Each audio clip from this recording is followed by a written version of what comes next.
Bonsoir, shalom à tous, que la paix de Dieu soit sur nous. Je refais cette vidéo pour la troisième fois. Parce que les deux premières fois, j'ai fait des vidéos en direct, mais malheureusement la connexion a toujours pas bien marché et on n'arrive pas à lire et à voir. Donc j'ai repris la vidéo enregistrée afin de la publier plus tard pour que chacun puisse voir. Parce que c'est important, cette vidéo est importante et capitale pour la vie de tous, païens, convertis, de n'importe quelle religion. Cette vidéo est importante. Je te rassure. Écoute cette vidéo jusqu'à la fin pour pouvoir juger. Je te rassure qu'à la fin de cette vidéo, après avoir entendu entre 15 et 20 minutes, tu sauras de quoi on parle et tu auras la confirmation que la vérité seule triomphe du mensonge. C'est pourquoi nous allons parler que de la vérité. La Bible déclare, vous connaîtrez la vérité et la vérité seule vous affranchira. C'est la vérité qui va t'affranchir de la situation spirituelle que tu vis pour que tu puisses connaître le vrai Dieu et servir ce vrai Dieu-là. Paul a dit dans le livre des Galates, à partir du verset 1, Galates 1, du verset 6 à 10, il dit, même si un ange venant du ciel vous prêche un autre évangile, que ce que vous avez déjà entendu, qu'il soit maudit. C'est clair et c'est net. Et ça vient de la bouche d'un apôtre que le Seigneur a choisi pour l'utiliser vers le monde, vers les païens. Donc il répète, il a dit, si un ange venu du ciel. Quand on parle d'un ange qui vient du ciel, Paul parle d'un ange qui appartient au Seigneur. Il ne parle pas d'un ange déchu. Parce que les anges qui appartiennent à Satan ont été déchus. Et ils ont suivi Satan. Dans Apocalypse 12, pour ceux qui lisent les Écritures. Quand ils ont perdu le combat dans le ciel, ils ont été déchus et ils ont été précipités sur la terre. Le diable et ses anges. Mais là, on parle d'un ange qui vient du ciel. Mais on dit, même si cet ange qui vient du ciel annonce un autre évangile que vous avez déjà entendu, c'est-à-dire l'évangile de Christ, qu'il soit maudit. Paul a ajouté encore dans le même livre de Galates 1, 6 à 10. Il dit, même si nous-mêmes, qui avons été appelés apôtres, même si nous-mêmes, on vous annonce notre évangile, que nous soyons maudits. Donc, tu dois comprendre que ton pasteur d'aujourd'hui, ton prophète d'aujourd'hui, ton évangéliste d'aujourd'hui, ton cardinal d'aujourd'hui, ton prêtre d'aujourd'hui, ne peut pas t'enseigner quelque chose en dehors de l'évangile de Christ et tu vas le suivre. Quiconque prêche l'évangile en dehors de l'évangile de Christ, c'est un autre évangile. Et tous ceux qui prêchent l'autre évangile sont maudits. Alors, si tu avais suivi quelqu'un qui prêche un autre évangile, imagine où vous allez, toi et lui. Quelqu'un qui est maudit t'annonce l'évangile, qui n'est pas de la vérité. Vous êtes tous perdus. C'est pourquoi ce soir, on va parler de quelque chose d'important. C'est la troisième fois que je refais la vidéo. Et cette fois-ci, j'espère que ça va aller où ça doit aller. Je ne le fais pas pour avoir des vues, 100 000 vues, 4 vues, non. Si une seule personne écoute et voit cette vidéo, et que cette vidéo peut l'amener à comprendre la vérité, pour s'attacher à cette vérité, j'ai gagné ce que je voulais. Une seule personne, parce que la Bible dit, il y a de la joie au ciel quand une âme se répand. Alors, le message de ce soir, c'est pour amener quelqu'un à comprendre la vérité et à revenir dans la vérité. Oui, pour que l'Église puisse être puissante, puisse être forte. L'Église est affaiblie aujourd'hui parce que l'Église n'est plus dans la vérité, puisque c'est l'autre évangile qui est prêché. Christ n'est pas dans l'autre évangile. C'est pourquoi on va parler de quelque chose d'important. C'est le baptême. Baptiser avant d'enseigner.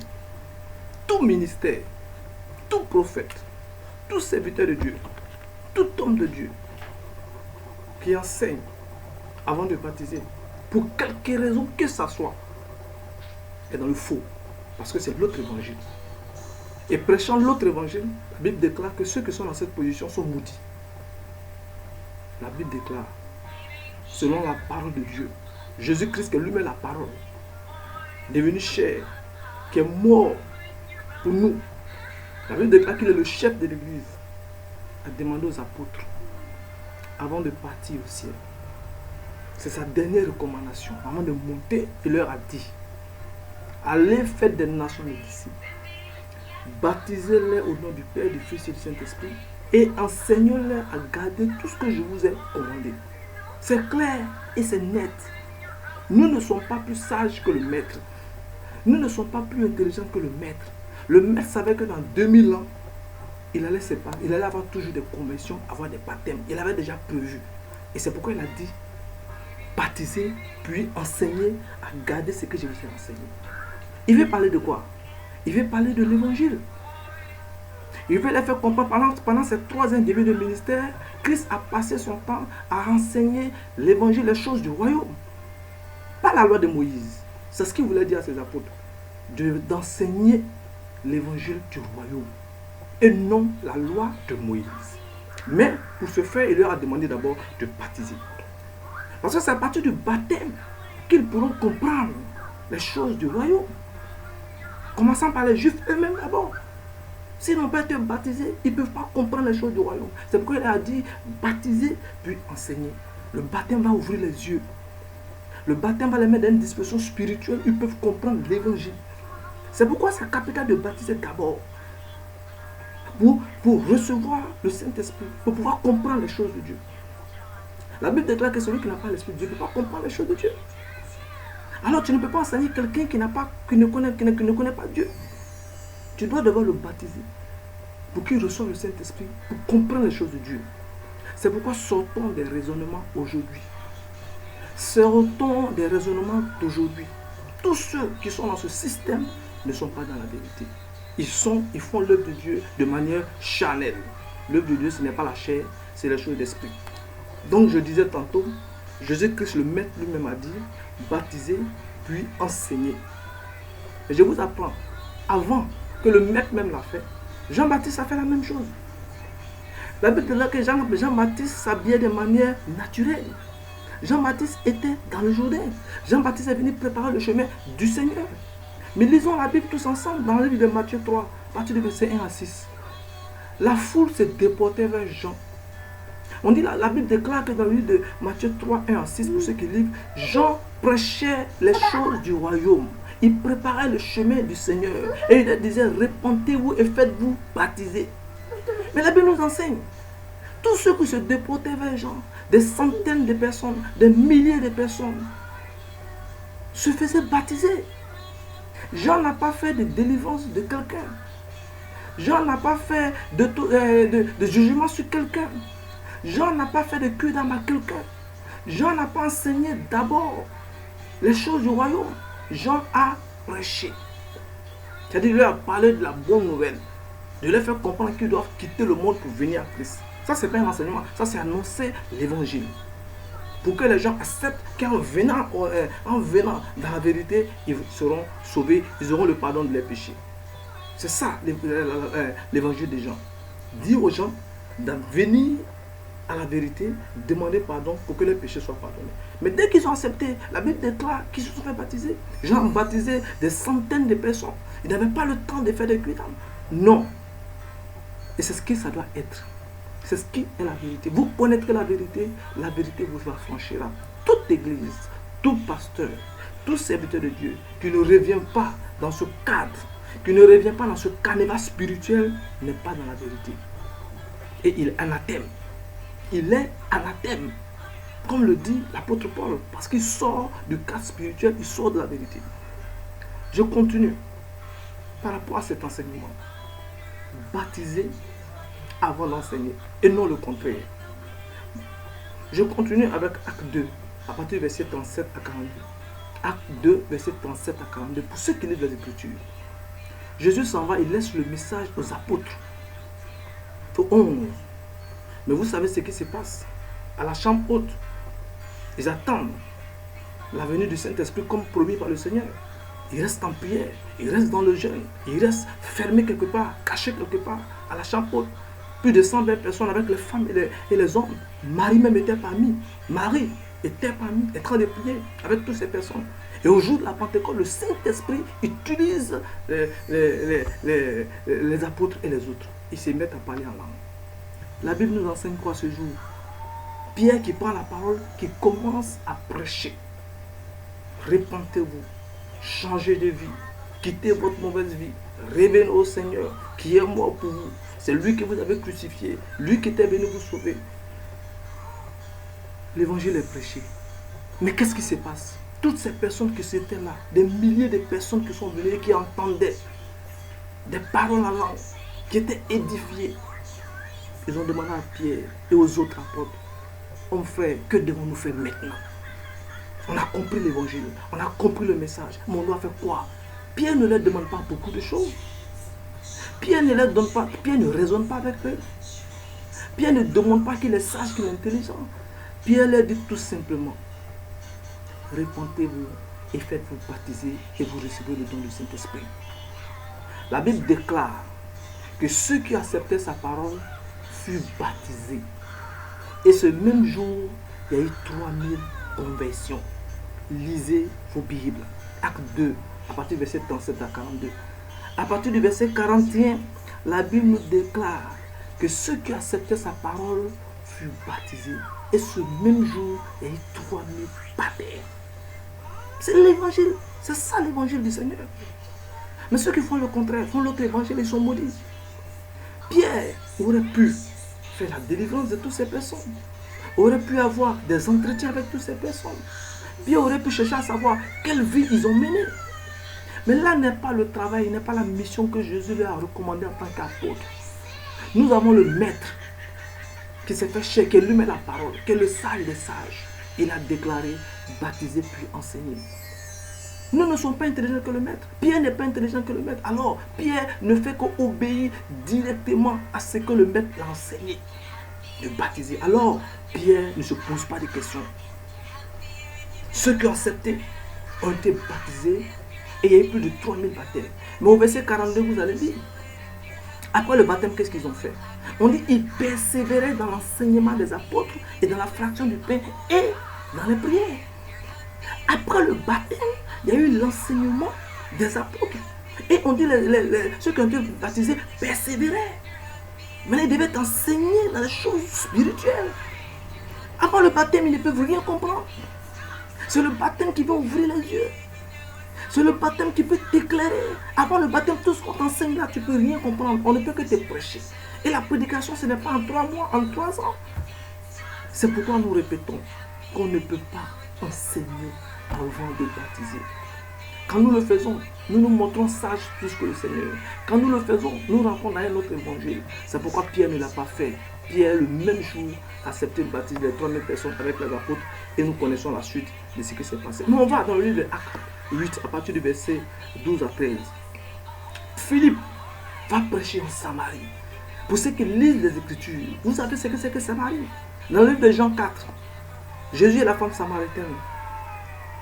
La femme a dit quoi? Il n'y a pas de relation entre nous et vous les Samaritains. Oui. C'est des ennemis. C'est des ennemis depuis toujours. On ne peut pas rentrer dans les détails. Mais les Samaritains, les Juifs sont ennemis. Alors Philippe va dans cette ville samaritaine pour prêcher l'évangile. Mais on sait ce qui s'est passé en Samarie pour ceux qui lisent. Je dis bien Acte 8, à partir du verset 12 à 13. Vous allez voir ce qui s'est passé là-bas. Philippe prêche l'évangile. Il y a des miracles, il y a beaucoup de choses. Et dans cette ville-là, il y a un magicien qui s'appelle Simon, qui a fait des magies dans la vie, qui était écouté par tous.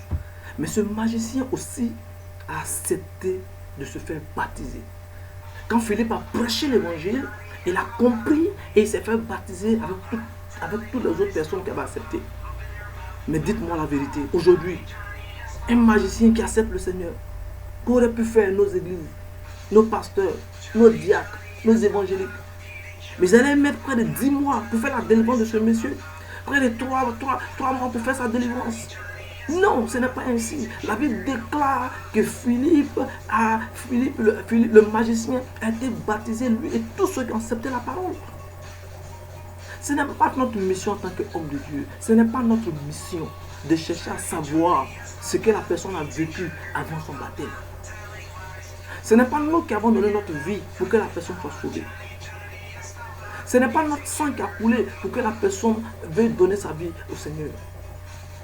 Donc quand il veut donner sa vie, notre rôle, notre part, c'est de le baptiser. Et au Seigneur de faire le reste du travail. Mais la preuve, quand quelqu'un se baptise, le baptême c'est quoi? C'est mourir avec Christ et ressusciter avec Christ. Quand on meurt avec Christ dans le baptême, mais tous nos péchés sont morts. Toutes nos mauvaises actions sont mortes. Toute notre mauvaise vie reste là. Alors, pourquoi nous voulons chercher à savoir ce que la personne a fait avant de le baptiser? Pourquoi la cure d'âme? Pourquoi vouloir chercher quelle vie l'a mené? Non, ce n'est pas le rôle de quelqu'un qui doit baptiser. Ce qu'on a fait, c'est de baptiser quelqu'un qui accepte réellement le Seigneur. Donc c'est ce qui s'est passé avec Philippe le magicien qui a accepté l'évangile, qui s'est fait baptiser. Mais pour ceux qui lisent, on dit après le baptême, il a continué à suivre les apôtres. Il est resté attaché aux apôtres. Et s'il est resté attaché après, c'est pourquoi on lui enseigne. C'est comme ça. Donc on n'enseigne pas avant de baptiser. On baptise et puis on commence à enseigner. Ceux qui font le contraire sont dans l'autre évangile. Et je le répète depuis le commencement. Ceux qui font le contraire sont dans l'autre évangile et ils sont anathèmes. Ils sont maudits. Alors vous qui les suivez, regardez mon regard. Je continue. Toujours dans le même acte des apôtres. Chapitre 8 à partir du verset 26 à 40. L'eunuque éthiopien. Pour ceux qui lisent la Bible, l'ange utilise Philippe pour aller parler à un Éthiopien qui revenait de Jérusalem. Il n'est pas allé faire la fête, il n'est pas allé en boîte, il n'est pas allé faire le show, mais il quittait à Jérusalem adorer Dieu. Mais il ne connaissait pas Jésus. Alors Philippe le rencontre dans le car, dans son char. C'est un ministre éthiopien, ministre des Finances.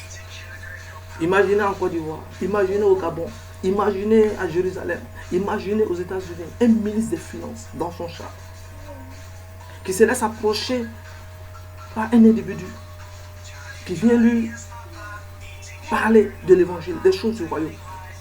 Et quand Philippe lui parle de l'évangile, de qui est Jésus, parce qu'il ne comprenait pas ce qu'il disait, Philippe lui explique qui est Jésus, pourquoi Jésus est mort, pourquoi Jésus peut sauver la vie. L'eunuque éthiopien fait quoi? En marchant, il dit, mais si ce que tu dis est vrai, si en les absence de Jésus, mes péchés sont pardonnés, j'aurai la vie éternelle. Qu'est-ce qui m'empêche de me faire baptiser? Voici de l'eau. Parce qu'ils ont rencontré de l'eau sur la route. Il dit, qu'est-ce qui m'empêche maintenant de me faire baptiser? Mais Philippe aurait pu lui dire, ce qui t'empêche, tu dois faire d'abord un enseignement. Tu dois faire d'abord ta cure d'âme. Tu dois avoir d'abord un entretien. On doit te suivre d'abord pour voir si tu es sincère. Non, non, c'est l'autre évangile. Et tous ceux qui sont dans cette dimension sont maudits.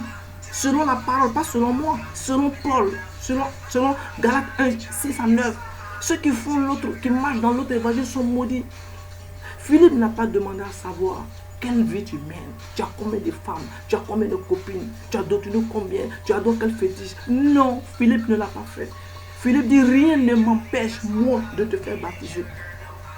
Parce qu'en tant que serviteur de Dieu, en tant qu'homme de Dieu, tu n'es rien pour juger quelqu'un qui veut donner sa vie à Christ. Tu n'es rien pour faire la délivrance de quelqu'un qui veut donner sa vie au Seigneur. Tu n'es rien pour chercher à savoir quelle vie il a menée. S'il a dit qu'il a tué des gens, tu peux pardonner son péché? Non. S'il dit qu'il a violé des gens, tu peux lui pardonner?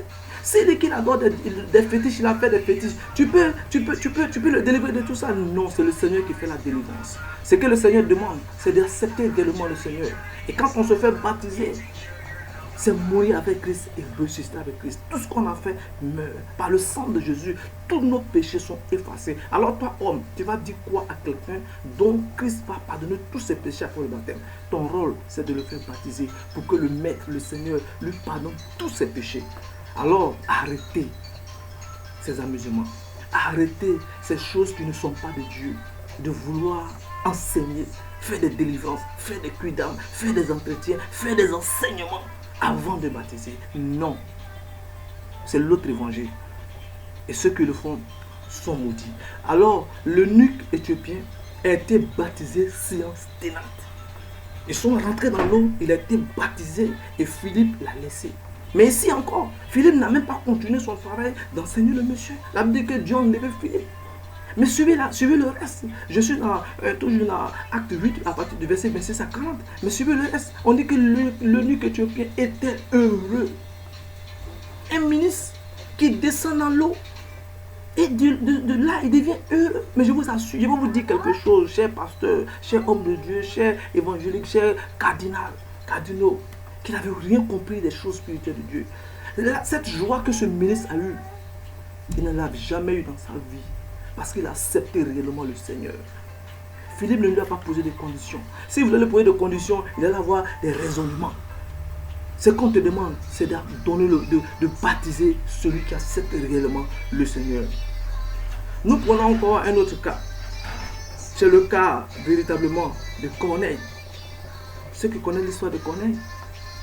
Corneille, un païen qui aimait Dieu, qui faisait des offrandes, des dons, des libéralités pour tout le monde. Mais la Bible déclare dans Acte 10, si nous parlons ici de Acte 10, tout le chapitre de Acte 10, la Bible déclare que quand un ange a parlé à Corneille pour dire tes prières et tes aumônes étaient exaucées.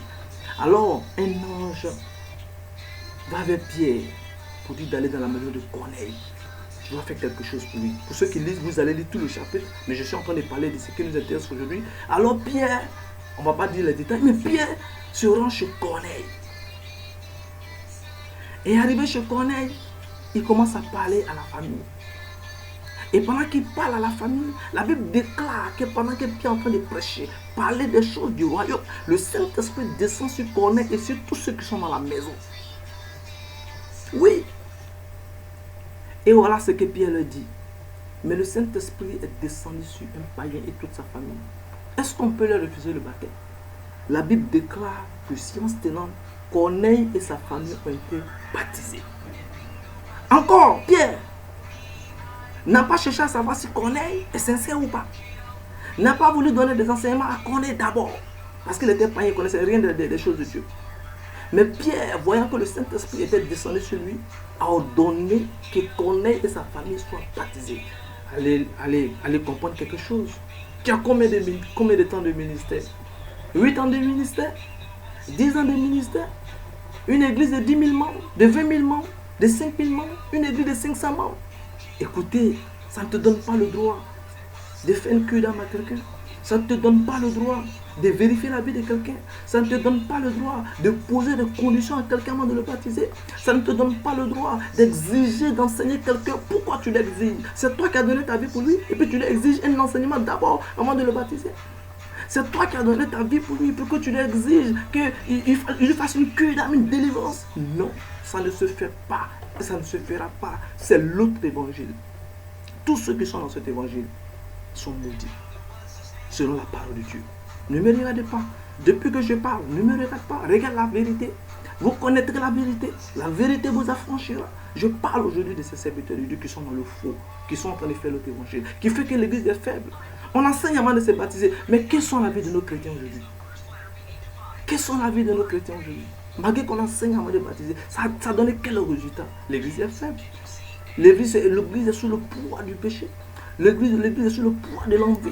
L'église est sous le poids de la misère, de la pauvreté. Pourquoi? Parce que justement, on est dans l'autre évangile. L'église n'a plus de puissance parce qu'on est sorti de la vérité de l'évangile. Oui. Pour finir, Acte 16 à partir du verset 23 à 34. Acte 16, verset 23 à 34. Mais nous connaissons la parole. Paul et Silas ont été arrêtés, jetés en prison. Mais la Bible déclare qu'au milieu de la nuit, ils ont commencé à louer Dieu, à prier le Seigneur. Les portes de la prison se sont ouvertes de manière miraculeuse. Aujourd'hui, on peut voir ces miracles-là où tu as 10 000 membres, tu te tapes la poitrine, j'ai 2 églises, j'ai 3 églises. Je suis archibishop, je suis ceci, cela. Tu as vu ces gens de miracles dans ton ministère, dans ta vie aujourd'hui? Ça n'existe plus parce que l'église est faible. La prière, la louange de Paul et Silas ont défoncé les portes de la prison. Et la Bible déclare que les prisonniers étaient en train de sortir. Le geôlier, voyant cela, a voulu se donner la mort. Mais Silas et Paul lui ont dit, nous, on ne fuit pas, reste tranquille. Il est resté tranquille. Et ils lui ont prêché l'évangile. Ils lui ont dit, nous on adore le vrai Dieu. Ils lui ont dit, donne ta vie à ce Seigneur-là. Ils lui ont parlé de beaucoup de choses. Et la Bible déclare quoi? La Bible nous enseigne quoi? À partir du verset 31 jusqu'à 33. Je suis dans Acte 16 à partir du verset 23 à 34. Mais à partir du verset 31 à 33, la Bible dit que dans la même nuit, le geôlier et toute sa famille furent baptisés. Écoutez, ce n'est pas un amusement que nous faisons. L'église, ce n'est pas un amusement. L'église, c'est la puissance de la vérité. Ce n'est pas du jeu. Alors, la Bible déclare que le geôlier et sa famille ont été baptisés la même nuit. Paul n'a pas fait de cul d'âme ce jour-là. Paul n'a pas fait de délivrance. Paul n'a pas fait d'entretien. Paul n'a pas cherché à savoir il a eu combien de femmes, il a eu combien de copines, il a fait quel fétiche, qu'est-ce qu'il a fait dans sa vie. Paul n'a pas dit non, d'accord, on a compris, on va repartir, on va venir, on va t'enseigner d'abord pendant un certain temps. Si tu comprends, on va te baptiser. Non, c'est l'autre évangile. Paul a baptisé le geôlier et toute sa famille la même nuit. C'est la vérité. Tu peux dire ce que tu penses aujourd'hui de moi, mais sache, tu diras un jour, il y a quelqu'un qui va annoncer le vrai évangile. Et je l'ai refusé. Et j'ai accepté l'autre évangile. Et je suis maudit. Alors, ta condamnation dépendra de toi-même. Mais je t'ai éclairé. Je t'ai dit la vérité par ce message. Et je sais que tu connaîtras la vérité. Ton orgueil va te faire dire, mais qui il est? Mais comment il est habillé? Et lui, il peut faire quoi? Tu diras encore, comme beaucoup aiment le dire, c'est un négri, il n'a rien, donc il cherche à... Oui, tu vas le dire, mais laisse-moi te dire que Jean-Baptiste n'avait rien. Jean-Baptiste était dans le journée, mais tous les Juifs se déportaient vers Jean. Il n'a pas fait de publicité. La lumière qui était sur Jean attirait les gens vers lui. Oui. Et les gens venaient se baptiser dans le Jourdain. Jésus a dit quoi de Jean? Notre maître a dit quoi des gens? Il dit, tous ceux qui sont nés de femmes, ceux qui sont nés de femmes, il n'y a pas de plus grand que Jean. Ça veut dire quoi? Ceux qui sont nés de femmes, Jésus dit, il n'y a pas plus grand que Jean. Laisse-moi te faire comprendre que ce que je te dis, ne regarde pas mes yeux, ne regarde pas mes cheveux, ne regarde pas mon t-shirt, ne regarde pas ma corpulence, regarde la vérité. Qui est une puissance. Jean avait la puissance dans sa bouche qui était la vérité. C'est pourquoi les gens allaient vers Jean. Jésus a dit de Jean, c'est un prophète. Et ceux qui sont nés de femmes, il n'y a pas plus grand que Jean. Je t'apprends que Jean est plus grand que Moïse. Jean est plus grand qu'Abraham. Jean est plus grand que David. Parce que le maître a dit, parmi ceux qui sont nés de femmes, il n'y a pas plus grand que Jean. Mais Jean, pendant son ministère, oui, Jean n'a fait que prêcher l'évangile et les gens se sont baptisés. Oui, pendant son ministère, Jean s'habillait de vêtements de peau et de ceintures de cuir. Il mangeait des sauterelles sauvages. Il n'était pas dans les palais, il n'avait pas de limousine, il n'avait pas de grosses voitures, il n'avait pas de membres, il n'avait pas une grande église, il n'était pas archibishop. Mais on dit, parmi ceux qui sont nés de femmes, il n'y avait pas de plus grand que Jean-Baptiste. Dis ce que tu veux. Tu regardes mon visage, dis ce que tu veux. Je suis aigri, je n'ai rien, je viens encore pour calomnier. Oui, mais tu connaîtras la vérité. Et c'est cette vérité qui t'affranchira. Quel que soit ton titre, quelles que soient tes églises, quels que soient tes diplômes, si tu es dans l'autre évangile, tu dois revenir à l'évangile de Christ pour avoir la vie, pour avoir le salut. C'était là mon message de ce jour. Vous connaîtrez la vérité vous affranchira. Baptisez, puis enseigner. Et non enseigner pour baptiser. Que Dieu nous bénisse. À la prochaine vidéo. Et vous allez suivre quelque chose de nouveau dans le monde spirituel et l'église. Amen. Shalom. Je vous aime tous.